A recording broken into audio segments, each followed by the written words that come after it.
Hello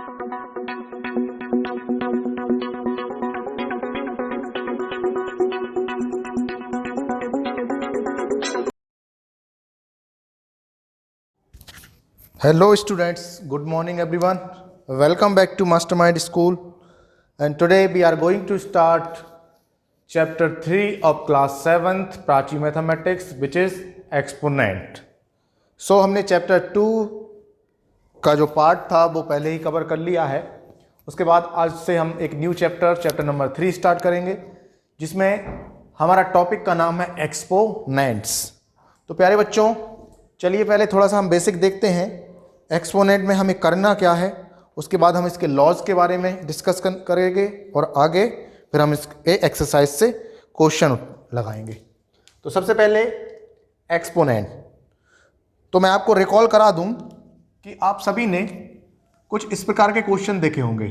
2 into 2 into 2 into 2. और इन questions को आप बच्चों कैसे लिखते थे? 2 2 2 2, यानी कि 4 टाइम्स 2 है तो आप 2 के ऊपर एक नंबर लिख देते 4, और जिसको आप पढ़ते थे 2 रेज्ड टू पावर 4. इसको कैसे पढ़ा जाता था? 2 raised 2 raised to the power 4. 2 raised to the power 4.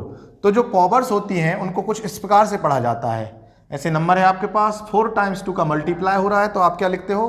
2 to the power 4. और इसको पढ़ते कैसे हो? 2 रेज्ड टू दी पावर 4. जैसे मेरे पास नंबर दिया कोई a और उसकी पावर है बच्चों m, तो मैं इसको कैसे पढ़ूंगा? मैं इसको पढ़ूंगा a raised to the power a raised to the power m, a raised to the power m. तो हमें कुछ भी नहीं, जो पावर है उसमें क्या लगाना है? Raised to the power. और इसी फॉर्म को प्यारे बच्चों बोला जाता है एक्सपोनेंट. इसी फॉर्म को क्या बोला जाता है? एक्सपोनेंट बोला जाता है. तो जैसे अभी हमने एक सिंपल नंबर देखा, वैसे ही हमें एक फ्रैक्शन में नंबर भी दिया जा सकता है. जैसे मैं आपको एक नंबर दे दूं बच्चों 2/3. कौन सा नंबर? 2/3. और 2/3 का मैं जैसे 2 का 4 बार मल्टीप्लाई कर रहा था, वैसे 2/3 का अगर 4 टाइम्स यहाँ पर इंटू कर दूं, 2/3 इंटू 2/3 इंटू 2/3 इंटू 2/3, तो आप इसको कैसे लिखोगे कि 2/3 का 4 टाइम्स मल्टीप्लाई हो रहा है, इसलिए 2/3 होल पावर 4. और इसको कैसे पढ़ोगे? 2/3 raised to the power 4. 2/3 raised to the power 4. इसी फॉर्म को प्यारे बच्चों बोला जाता है एक्सपोनेंशियल फॉर्म. इसी फॉर्म को बोला जाता है एक्सपोनेंशियल फॉर्म या एक्सपोनेंशियल नोटेशन. तो इसी फॉर्म को आपको क्या बोलना है? पावर नोटेशन या एक्सपोनेंशियल नोटेशन. तो आप समझ गए होंगे कि एक सिंपल नंबर जो कई बार मल्टीप्लाई हो रहा है उसको कैसे पावर्स में लिखते हैं, या एक नंबर जो पावर्स में दिया हुआ है उसको कैसे मल्टीप्लाई में लिखा जाता है. तो सिंपली इससे हमें मतलब सीधा सीधा ये समझना है कि अगर एक नंबर कई बार मल्टीप्लाई हो रहा है तो आप उसकी उतने ही टाइम्स पावर लगा सकते हैं, या एक कोई नंबर जो आपको दिया हो, जैसे 8/5 टू दी पावर 2. इसका मतलब क्या है कि 8/5 नंबर है, इसका मल्टीप्लाई बच्चों 2 टाइम्स हो रहा है ना. तो जितनी पावर लगी होगी उतने टाइम्स ही वो नंबर मल्टीप्लाई हो रहा होगा. इससे आपको ये जज करना आ गया. अब चलते हैं कि कैसे हमको इन क्वेश्चंस को सॉल्व करना है और क्या इसके बेसिक रूल्स हैं या फॉर्मूले हमें यहां पर अप्लाई करना है. तो चलिए देखते हैं कुछ एप्लीकेशन और फॉर्मूलाज. तो प्यारे बच्चों, यहां पर हम कुछ फॉर्मूलाज देखने वाले हैं, है ना, जिनको हम बोलते हैं लॉज ऑफ एक्सपोनेंट, या इसको मैं सिंपली बोल दूं फॉर्मूले, क्योंकि ये जो लॉज हैं वही इसके फॉर्मूले हैं. तो चलिए चलते हैं. तो नंबर 1 नोट करिएगा. नंबर 1, आपको एक नंबर दिया जाएगा बच्चों x, उसकी कुछ पावर होगी m. एक नंबर होगा x, उसकी कुछ पावर होगी m, और वो मल्टीप्लाई किया जा रहा होगा कोई नंबर x, उसकी पावर होगी n. एक नंबर x है जिसकी पावर m है और दूसरा नंबर भी x है जिसकी पावर n है। तो जब नंबर्स का इंटू हो तो उसकी जो पावर्स होती हैं वो प्लस हो जाती हैं, यानी कि इसको मैं लिख सकता हूं x to the power m plus n या x raise to the power m plus n, है ना। आप चाहें तो यहां ब्रैकेट भी लगा सकते हैं कि x को ब्रैकेट में लिखकर m प्लस n। आपको मैं इस पर एक एग्जांपल करके दिखाता हूं। जैसे आपको नंबर दिया गया 3 raise to power 4 into 3 raise to the power 2। यहां पर आप देख सकते हैं कि जो नंबर है वो सेम है और पावर्स यहां पर डिफरेंट है, और जो आपका नंबर है वो यहां पर मल्टीप्लाई हो रहा है। तो जब ऐसी कंडीशन आपको दिखे तो आप पावर्स का क्या कर देंगे, प्लस। तो नंबर्स को आप लिखेंगे एक बार, यानी कि 3 और powers m plus n, x to the power m plus n यानी कि 4 प्लस 2, तो ये क्या आएगा 3 रेज टू द पावर 6। कुछ इस प्रकार से आपको आंसर देखने को मिलेगा। एक और क्वेश्चन लेते हैं, -2 raise to the power 5 into -2 raise to the power 3। तो यहां पर क्या करेंगे बच्चों, ये हो गया क्या आपका -2, यहां पर क्या है x है, तो x raise to the power m क्या है 5 plus raise to the power जो था वो प्लस में 3, तो ये क्या आएगा -2 रेज टू द पावर 8। तो इस प्रकार से ये क्वेश्चंस ऐसे आपको देखने को मिलेंगे, जहां पर आपको दो नंबर्स दिए होंगे जिनकी कुछ पावर्स होगी। जब नंबर्स का मल्टीप्लाई हो रहा हो तो पावर्स कैसी हो जाती हैं, प्लस हो जाती हैं। आपको ये याद रखना है, जब नंबर्स मल्टीप्लाई में चलेंगे तो पावर्स कैसी हो जाएंगी बच्चों, प्लस हो जाएंगी। तो फॉर्मूला नंबर 1 आपको समझ में आ गया होगा, x raise to the power m into x raise to the power n is equal to x raise to the power m plus n। x क्या होगा, कोई नंबर होगा, और जो x है इसको हम बोलते हैं, इस नंबर को हम बोलते हैं बच्चों बेस, इसको हम बोलते हैं बेस, और ये अपना क्या होता है एक्सपोनेंट। जो पावर है वही तो क्या है एक्सपोनेंट है, और जो नीचे जो नंबर है उसको बोला जाता है बेस। तो ये आप याद रखेंगे फॉर्मूला नंबर 1। तो मैं इसको रेस कर रहा हूं यहां से क्योंकि क्वेश्चंस में आगे कराऊंगा, ये तो सिर्फ आपको फॉर्मूला समझाने के लिए था। ठीक है प्यारे बच्चों, तो ये पहला फॉर्मूला।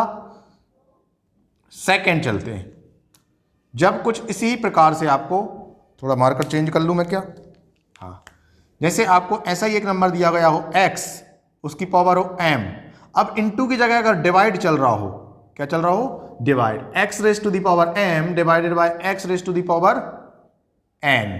तो जब डिवाइड हो तो आप पावर को माइनस करिएगा, x raise to the power m minus n। तो इनटू हो जब पावर प्लस करिएगा, डिवाइड चल रहा हो तो पावर को माइनस करिएगा। क्वेश्चन देखते हैं इस पर कैसे क्वेश्चंस होंगे। तो x raise to the power की जगह मैं लेता हूं क्या बच्चों 4 या 5 ले लेता हूं, 5 raise to the power 7 divided by 5 raise to the power 5। ये क्वेश्चन मैंने लिया 5 रेज टू द पावर 5, तो इसको मुझे इस फॉर्म में लिखना है।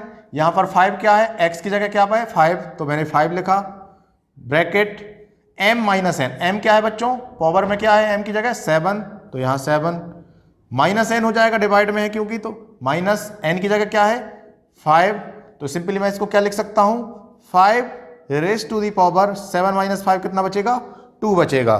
तो जब आपका नंबर डिवाइड में हो तो आपको पावर्स को क्या करना है, माइनस करना है। इनटू में पावर्स प्लस हो जाएंगी, डिवाइड में पावर्स माइनस हो जाएंगी। तो आई होप आपको ये क्लियर हो गया होगा। दूसरा फॉर्मूला, जब डिवाइड में नंबर्स होंगे तो आपको क्या करना है, उनको माइनस कर देना है। क्लियर है प्यारे बच्चों, चलिए तो फिर आगे चलते हैं, हम थर्ड फॉर्मूले पर देखते हैं। इस क्वेश्चंस को आप चाहें तो आप इसको पॉज करके यहां पर लिख सकते हैं। ठीक है, मैं आगे बढ़ रहा हूं, तो आप पॉज करके इसको लिख सकते हैं, खुद से प्रैक्टिस कर सकते हैं। जब मैं क्वेश्चन लिखता हूं तो आप खुद से करके देख लिया करो वीडियो को पॉज करके। फॉर्मूला नंबर 3, फॉर्मूला नंबर 3, तो थर्ड फॉर्मूले पर चलते हैं। अब अगर एक इंटू का हो गया, एक डिवाइड का हो गया, अब बच्चों कुछ ऐसी कंडीशन दिख जाए आपको कि x एक नंबर है जिसकी पावर m है और उसकी भी पावर एक और कोई है n, मतलब ऐसा क्वेश्चन दिख गया तो क्या करें कि पावर के ऊपर पावर हो। अभी देखो यहां पर सिर्फ पावर थी, अब क्या हुआ कि x एक नंबर है, उसकी पावर m है और उसकी भी पावर n है। तो इस कंडीशन में आप क्या करिएगा कि x को x लिखिए और पावर का कर दीजिए मल्टीप्लाई, m इंटू n, बहुत इंपॉर्टेंट है प्यारे बच्चों। तो x to the power m और उसकी भी पावर n, तो x raise to the power m raise to the power n, और इसका क्या हो जाता है m इंटू n हो जाता है। क्वेश्चन देखिए जरा जल्दी से समझिए इसको, ऐसे क्वेश्चन कैसे आते हैं, कुछ इस प्रकार से 5 raise to the power 3 and whole power 2। तो ये आपको दिख रहा है इस फॉर्म में कि 5x है, m की जगह 3 है, n की जगह 2 है, तो 5 raise to the power 3 raise to the power 2। तो इसको कैसे लिखना है, इसको ऐसे लिखना है x to the power m into n। तो x क्या है अपना 5, m क्या है 3 इंटू n क्या है 2, तो क्या हो जाएगा 5 raise to the power 3 into 2 6। तो 5 रेज टू द पावर क्या हो जाएगा 6 हो जाएगा। सिंपल है, बहुत ज्यादा सिंपल है कि जब पावर के ऊपर पावर दिखे तो पावर्स का हो जाता है मल्टीप्लाई। तो तीनों फार्मूले को एक बार रिवाइज करें, x to the power m into x to the power n, अगर इंटू दिखता है तो प्लस करना है, नंबर को एक बार लिखें, पावर को प्लस कर दें।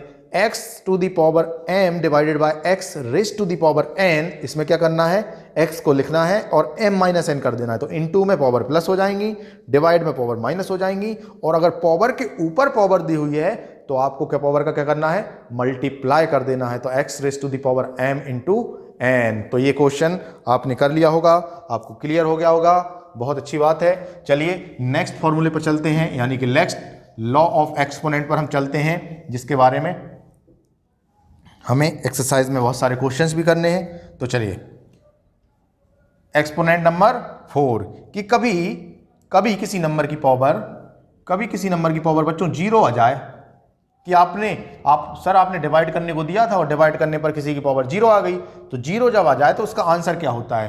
तो इस कंडीशन में आंसर हमेशा होता है 1। जब भी किसी नंबर की पावर बच्चों 0 आती है तो आंसर होता है 1। तो इस पर एक क्वेश्चन देखिए जरा कि आपको एक नंबर दिया गया 8 और आपके पास वहां पर दिया कि 8 की पावर 0 क्या होता है। तो आप डायरेक्ट क्या लिख देंगे कि सर 8 की पावर जो होता है 0 वो 1 होता है। तो किसी भी नंबर की पावर 0 क्या होता है 1 हो जाता है। ये सीधा यहां पर एक लॉ है, एक फॉर्मूला है, कोई भी नंबर हो उसकी अगर पावर 0 दी हुई है तो वो क्या हो जाएगा 1 हो जाएगा उसका सीधा साधा आंसर।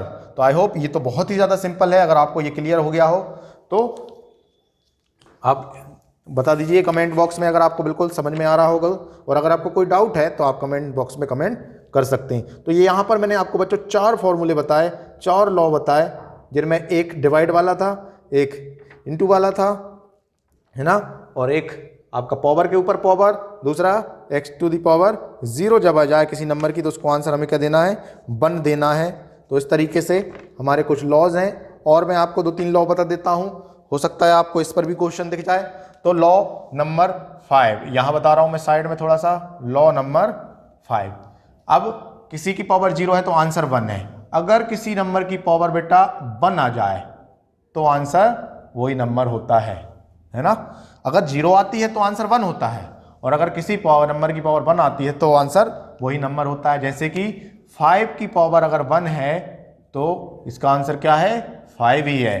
क्यों? क्योंकि 5 की पावर 1 क्या बता रही है कि 5 एक ही बार है। अगर 2 होता तो हम 5 इंटू 5 करते, तो 5 की पावर 1 है मतलब आंसर 5 ही है। अब बहुत इंपॉर्टेंट एक चीज देखिए जरा कि अगर किसी नंबर की पावर -1 हो या माइनस में कोई नंबर हो, जैसे कोई भी नंबर है उसकी पावर माइनस में है, तो इसको प्लस करने के लिए मैं इसका रेसिप्रोकल कर दूं। आपको मालूम है कि किसी भी नंबर के अपॉन में क्या होता है प्यारे बच्चों 1 होता है, तो इसका अपॉन में भी 1 होगा, x/1। तो अगर मैं इसको 1/x लिख दूं तो जो माइनस की पावर है वो प्लस हो जाती है ना। तो जब भी किसी भी नंबर की पावर माइनस में है आप उसका रेसिप्रोकल कर दोगे तो वो प्लस हो जाएगी। और अगर कोई नंबर यहां पर अपॉन में है तो आप इसको अगर ऊपर ले जाओगे रेसिप्रोकल करोगे तो ये माइनस में हो जाता है, ये माइनस में हो जाता है। तो 2 चीजें याद रखना है आपको कि अगर नंबर का रेसिप्रोकल करते हो तो वो पॉजिटिव हो जाता है, और पॉजिटिव नंबर का रेसिप्रोकल करते हो तो वो पावर जो होती है वो नेगेटिव हो जाती है। याद रहेगा बहुत अच्छे से, कुछ भी नहीं किया मैंने, एक बार और अच्छे से देख लो कि अगर कोई नंबर x है, कोई number x to the power -1 है तो पावर को प्लस करने के लिए आप उसका रेसिप्रोकल कर सकते हो। और अगर कोई नंबर अपॉन में दिया है पावर प्लस में है तो अगर आप उसको ऊपर ले जाओगे तो वो माइनस में हो जाएगी। तो आप इसको याद कैसे रखोगे, सिंपली ऐसे कि कोई नंबर, जैसे एक क्वेश्चन है आपके पास, आपको दिया एक नंबर 2 टू द पावर 5, तो अगर मुझे 2 टू द पावर 5 को ऊपर लिखना है, अपॉन हटाना है, तो 2 टू द पावर को ऊपर ले जाऊंगा, यानी कि न्यूमरेटर बनाऊंगा तो ये माइनस में हो जाएगी, और रेसिप्रोकल कर रहा है तो अपॉन में क्या जाएगा, 1 आ जाएगा। तो प्लस की पावर को ऊपर ले जाओगे तो माइनस, और माइनस की पावर को नीचे ले जाओगे तो प्लस, तो ये पलट जाती है, पावर का साइन चेंज हो जाता है। बेसिकली याद रखिएगा, अगर आप उसको न्यूमरेटर डिनोमिनेटर बदलोगे यानी कि रेसिप्रोकल करोगे तो उनका साइन चेंज हो जाता है, याद रखिएगा, है ना। तो ये आपको कुछ लॉज पढ़ने को मिलेंगे, हो सकता है 1-2 लॉ और दिख जाए, तो मैं जब क्वेश्चन में आएंगे तो उसी समय बता दूंगा, ठीक है। तो हम चलते हैं यहाँ पर क्वेश्चन की ओर, एक्सरसाइज 3.1। तो आई होप आपने ये सभी फॉर्मूलेज लिख लिए होंगे, और जितने भी अगर 1-2 फॉर्मूलेज बचे होंगे तो वो मैं जब क्वेश्चन कराऊंगा उस समय लिखवा दूंगा, तो आप 2-3 लाइन यहाँ पर छोड़ दीजिएगा, ठीक है। Thank you so much. और नेक्स्ट वीडियो में जो कि मैं बनाने वाला हूँ अभी, इसके हम क्वेश्चंस करने वाले हैं।